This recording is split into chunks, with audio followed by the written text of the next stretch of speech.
though with job at my side, see them scattering a 7 different ways, them a bring me down for. It's been the Take It to the Max show with me, Dennis Maxwell.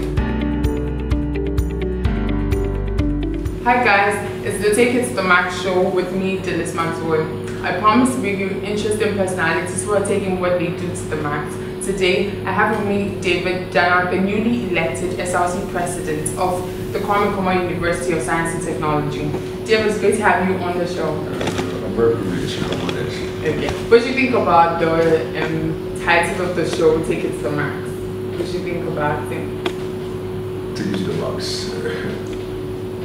For me, like we say on the part of restoration, it's like a journey. Okay. So wherever you are, it's not like it takes to the max, you can always go further and go to the maximum. I think it's great. Would you say you're one person who has taken whatever you have done in life to the max? People always comment what we do or what I do, but I always mention this. I always feel like I could have done far better. So for me, like it's a long road for me. No matter how good I do, I can still do far better. Okay, so it's like the journey to the max never really ends. You don't seem to be much more the outdoor type. Most of us heard of you during your campaign, and even during the campaign, most of us didn't really hear much of you than it was during the election. During the vetting, your name was like all over the place. Then after the elections, victory at last. But we've seen you during the campaign, during the vetting, and during the elections. Now we want to know, who is the David Dannah? Who was he even before his ambition to become the SRC President? Okay, for me, I'm just the child, the boy next door, the boy who be morale sometimes, come with them. You did? I don't see too much. I feel it now. And usually I don't know, we do a dance. Oh, okay.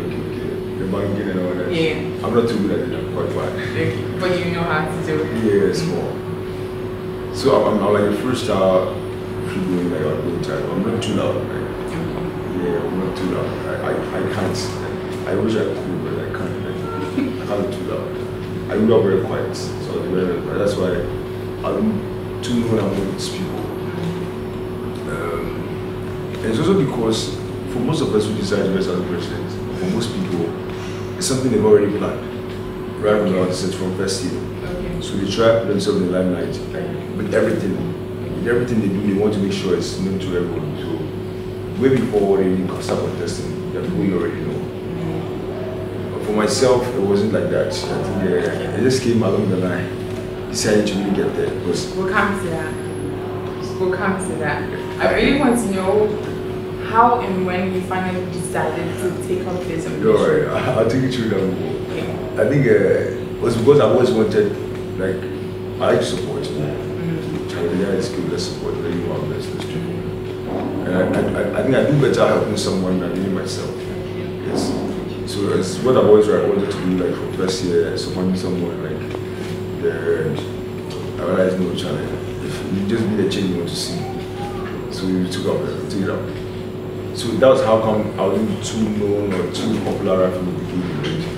From the start of our campaign, I think a lot of things went through, a lot of things happened anyway. So, like people who have their caucuses and their cabals, like in case of elections, you know, like this is a cabal. When you see a particular candidate and the people we are behind him, you know he's from this caucus or it's from that caucus. I didn't have too much of that.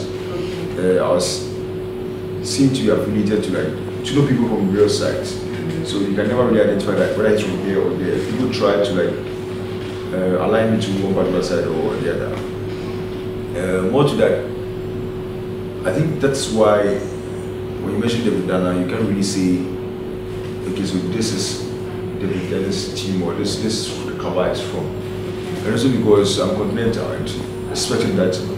Like everyone expected Charlie Conti's candidate and all that. He ain't really go through like that. So there again, he's not known for any like as a boss candidate. He's not known for any cabal or any caucus. So it's hard to like really get to know him. Like sometimes you can just know a candidate. You know somewhere, okay, who is he? He's this guy's candidate, and you know, okay. here or there. That's how come. And then we try to do what we do best. Like the house, we might not be able to throw around the money as much as other people. Or people say I talk, but I know they were good talkers too amongst us. So the opportunity I got, for me, my vetting was my election. Like I told them even in the vetting room, I told other candidates that I know some of them, they have other hopes, like people who are behind or the support they have. Like people had like constants, like the way I was looking at starting from zero from my votes, someone already had like some set of votes already for him. So he just had to add more because he's from here or there. And I didn't. For me, that was my election, and I had to win. And also, I was being told every day by my team that was, and I'm my only strength. So I just do the deal, just hit it. They were really proud of you because your elections is one with a difference. Like we've not seen much of that before, like on Kenya's campus, as far as I have been here. But we'd like to know like your background, you before the elections. Very necessary we do. Looks like you have like a lot to share about the elections. But who was David Dannah? Let's say in bench jail. Or maybe you can take us back to high school. It will make us understand you more. Okay.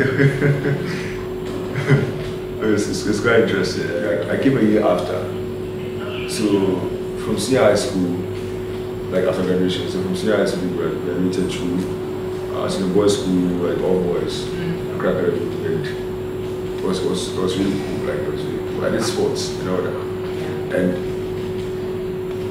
I didn't really get the opportunity to relate to like from too many schools outside. So I knew. What kind of sport did you do? I played handball. I started with basketball, and basketball team in my school had too much people. Like the guys were too like too much for themselves. I couldn't. So handball, played through this was a few trophies, and then we graduated. So this one thing I don't talk about like until the election. No one knew about it, about me, like no one.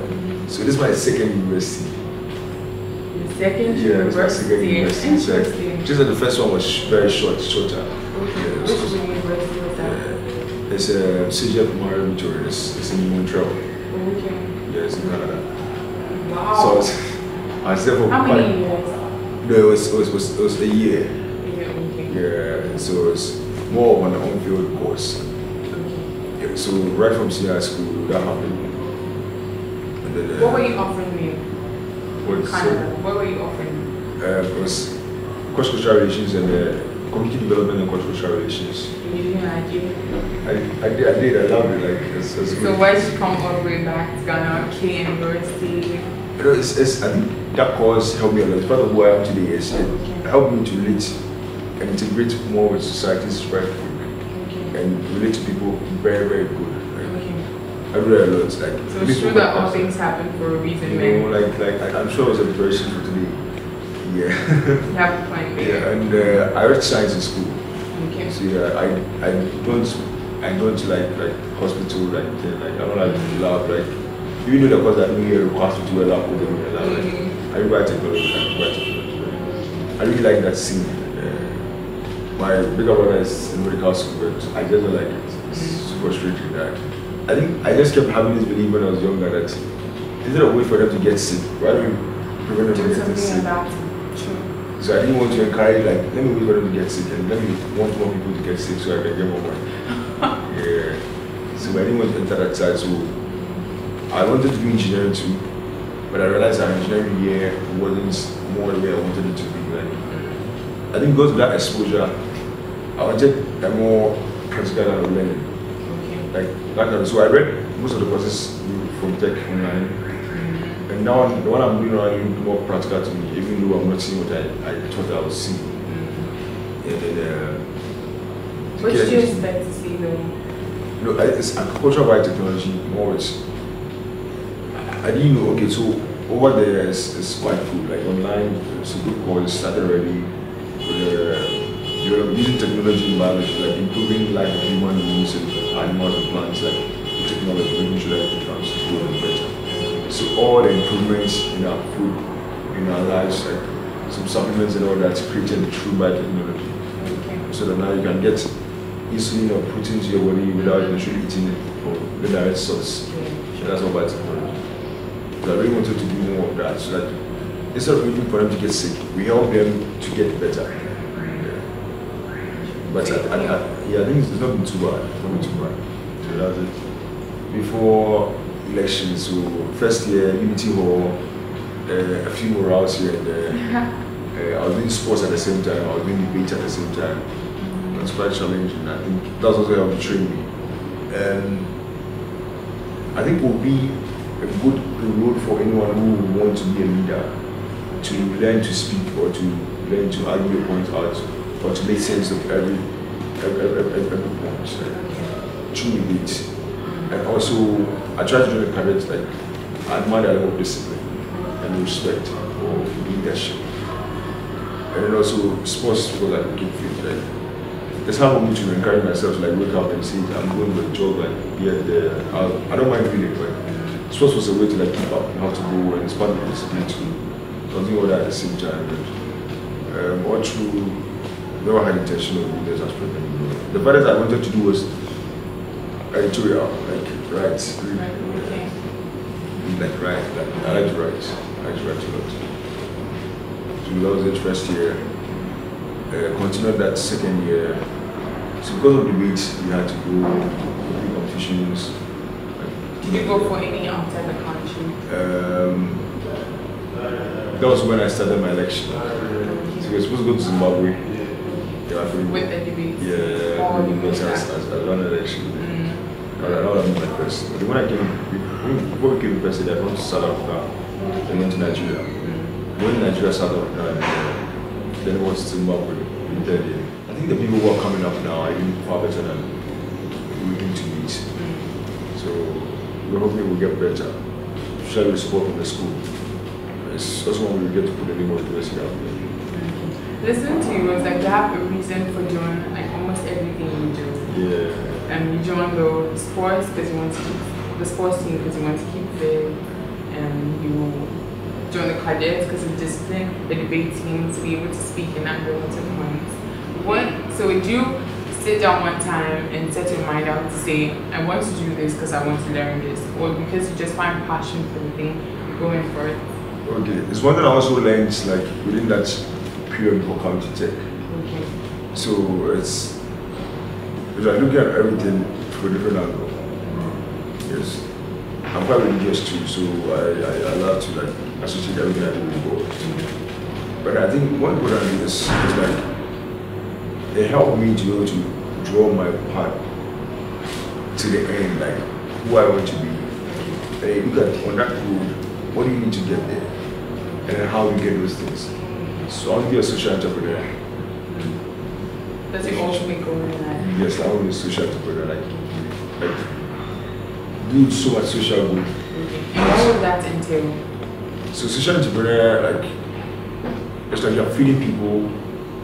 It could be through a break, so you're feeding people, but you're also not losing, you're making money too. So you're being an entrepreneur, but you're doing some more social good too.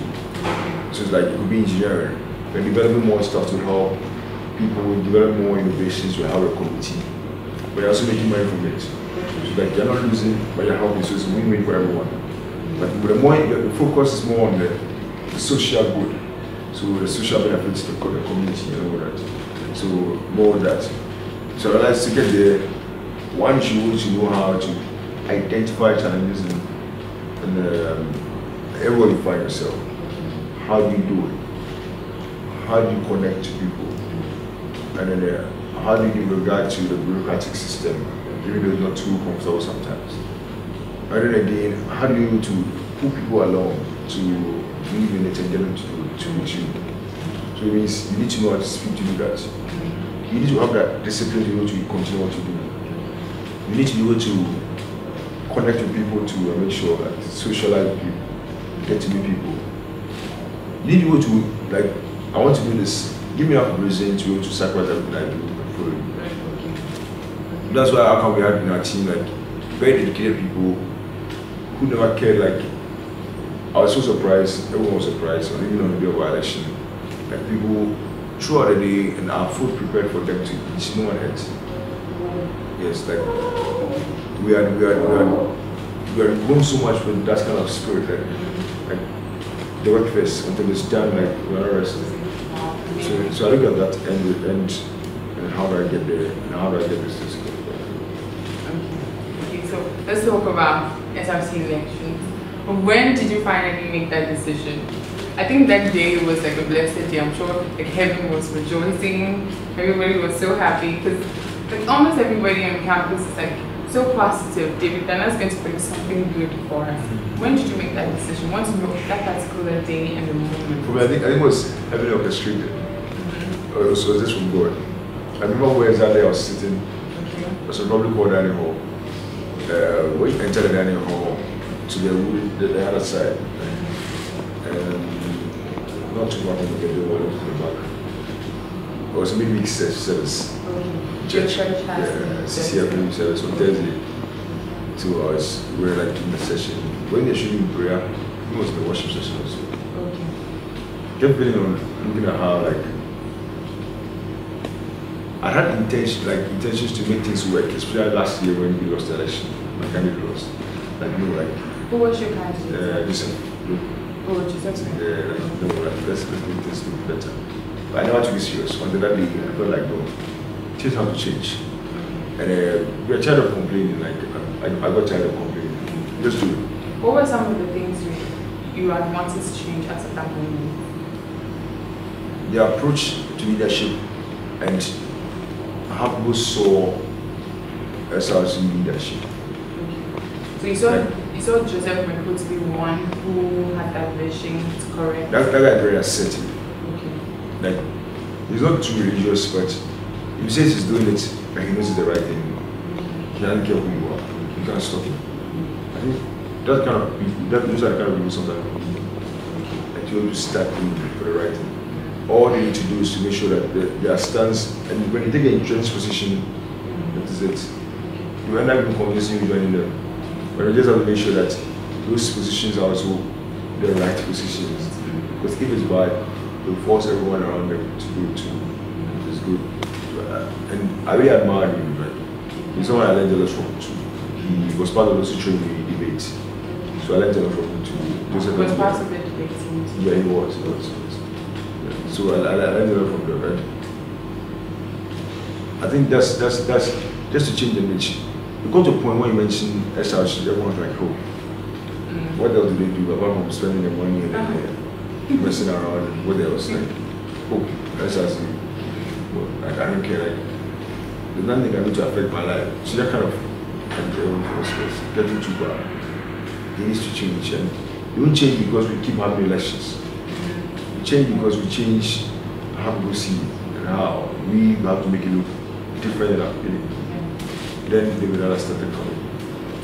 So it was during midweek service in the public hall dining hall. Yeah. Finally made the decision. So what was the first step you took? Did you call mommy and say, mommy, I can't run for elections? What do you think about it? Or did you go to God in prayer? Okay, yeah. For me, I prayed about it. And they asked people I always consult, like in everything. What was the first, I want to know, like, the immediate step you took? I just went to my room. And I started writing. Your ambitions? Yeah, I started writing. Like, I write everything. Okay. Not like they used to writing their diaries, but like. Okay, as in things you set out to do. Yeah, so I started like writing. I wanted to also show that I could do it. Right, okay. But there's a lot of demand and requirements, like you need to have enough money. You need to know a lot of people. You need to have that corpus, or to belong to the corpus of Kabal. And you really need to be prepared yourself. So I needed to be sure I will go this because you know what it's running, wasting time, money, and efforts, and not making it through, not good enough. It's good to compete, but not like that bad. So I had to be sure I was really sick to go. Joined my room, bought my books, started writing. Go I write, let's sit. It's not a rush person. That's a rush person, okay. So I just kept writing. Alright. And every time I kept speaking to like individuals I really trusted and believed in to see their opinion. Okay. See their opinion. But some people it wasn't a good idea. wasn't a good idea, and then because I don't need to call it for a long time, so when we were leaving for that guys to the thing, for others, they felt like it was time to change some. So how was the campaign like for you? Do you think your people were supportive enough? Oh, Do you think your people would train you behind I'm sure your back? throughout Kenya, see, like in live Kenya, it's sure. I'm sure I had the most difficult campaign ever. If I knew it would be that difficult from the beginning, I'm not sure I would be too encouraged. Because some of the factors I looked at before starting, the people I felt that I had, the resources I felt that I had, like the people that I relied on, all that. I lost everything, like in the middle of it, like everything, like almost everything, like everything. And people even doubted, like people were not too sure. People were still with you because they didn't want to disappoint you, not because they wanted to stay. It was hard, right from resources to people to the people you belong to and all that. Disappointment at the end there was very difficult, like way difficult. Like, I believe the endorsement was also one of the disappointment. The endorsement. You were expecting the endorsement? I tell you, because I was more confident when I saw the kind of people I was competing for the endorsement with. Like, even me myself, I've been there for a long time, and I didn't know any of them until when they wanted to run. So I was like, this is a damn people. Like, none of them had said the criteria is like who has said the whole, who has the interest of the whole attach, and like, who is good enough and all that. And I thought I was quite fit for it. So why do you think they finally decided to go with Bruce? I don't like to talk too much about that. Because when you do that, it makes you feel like you're disgracing another person. But I felt it was their choice. In as much as I felt I should be the one. And sometimes I think I wasn't realize if I had gotten that, I might not have won.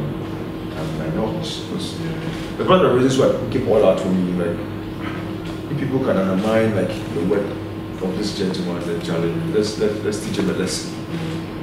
That's one of those people facing. Another was that, I think putting for a way different angle, but if it's usually not the traditional council that they endorsement, but they did it this time, like more Christian brothers are like challenge.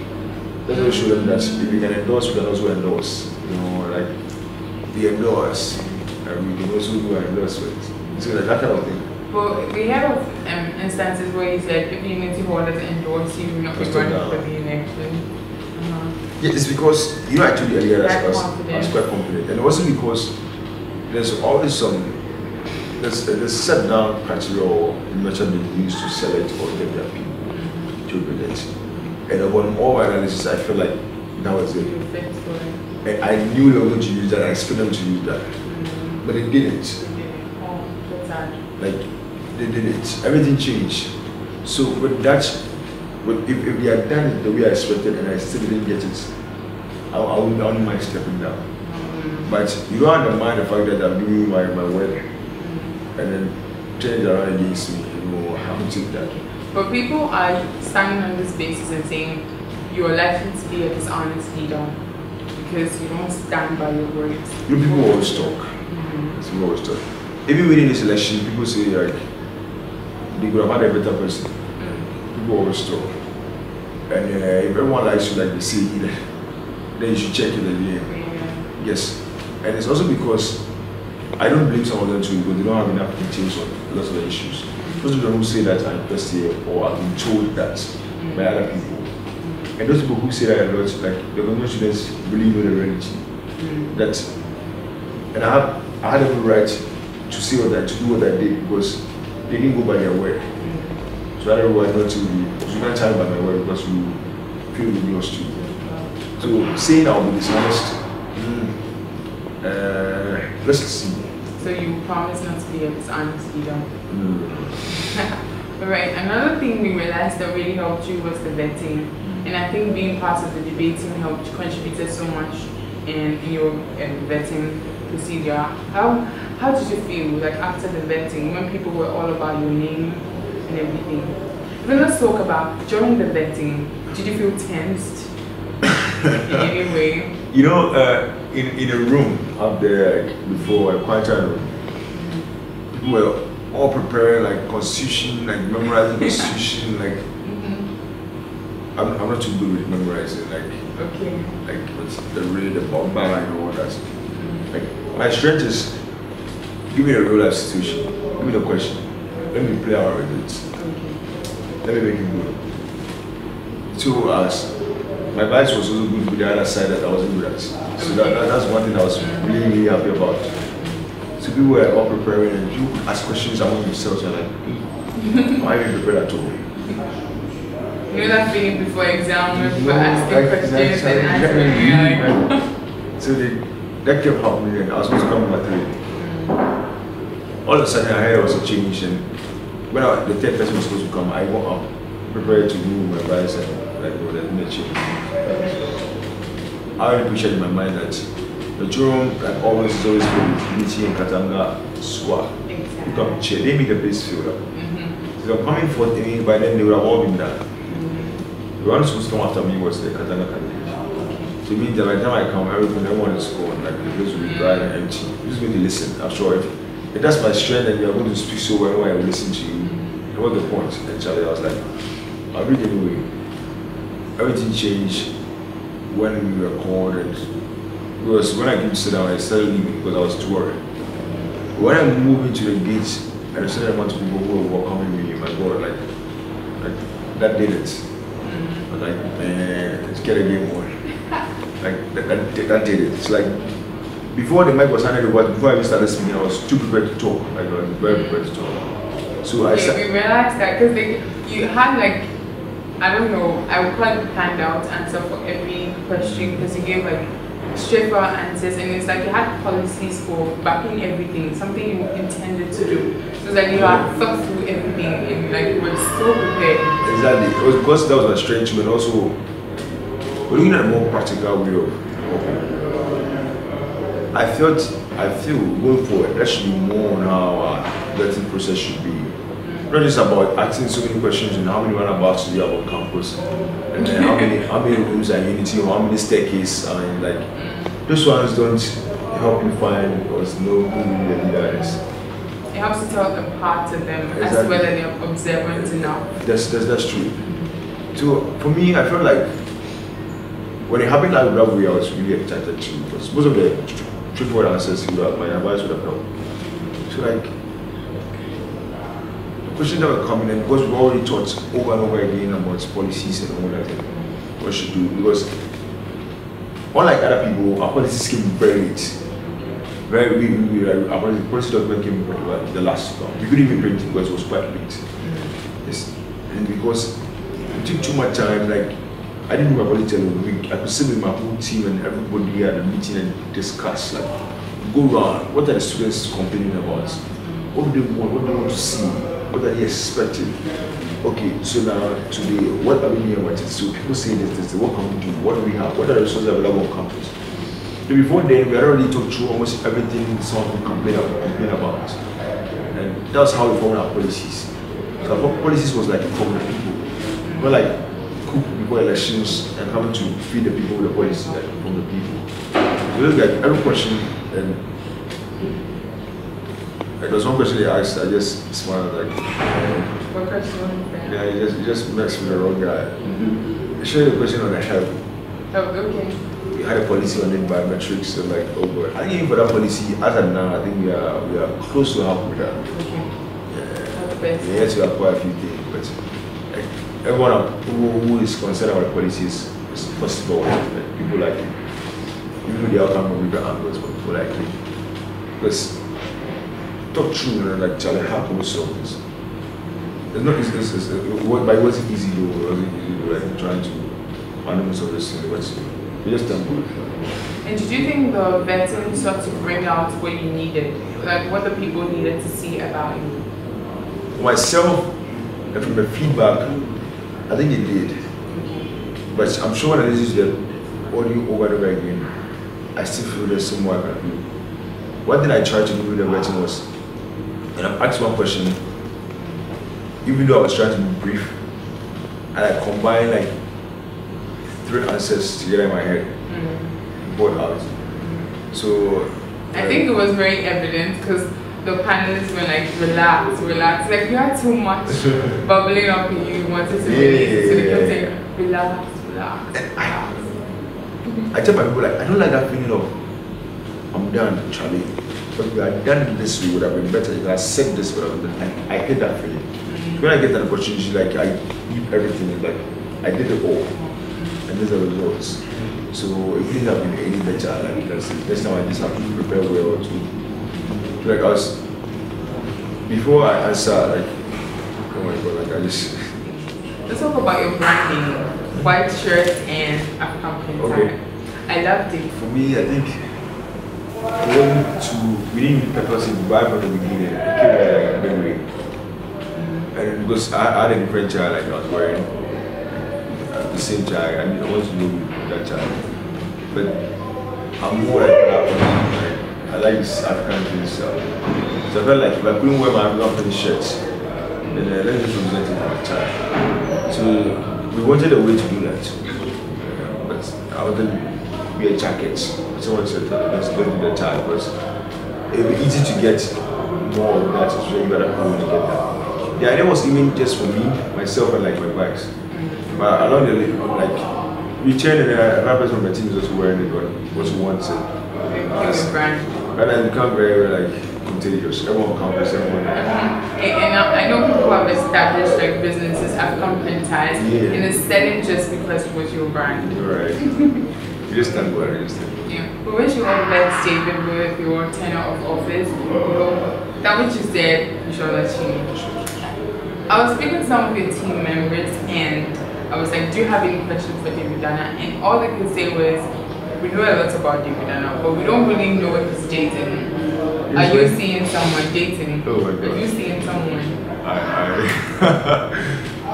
They're right to say because like, I don't talk about that too. And it's one thing that no one knows because I know the one you show and no one's like, it's not true. Like, who is she? Like, there's no one. Like, it's not true. I think they're asking that not because they don't know the answer, because they feel that's not the answer.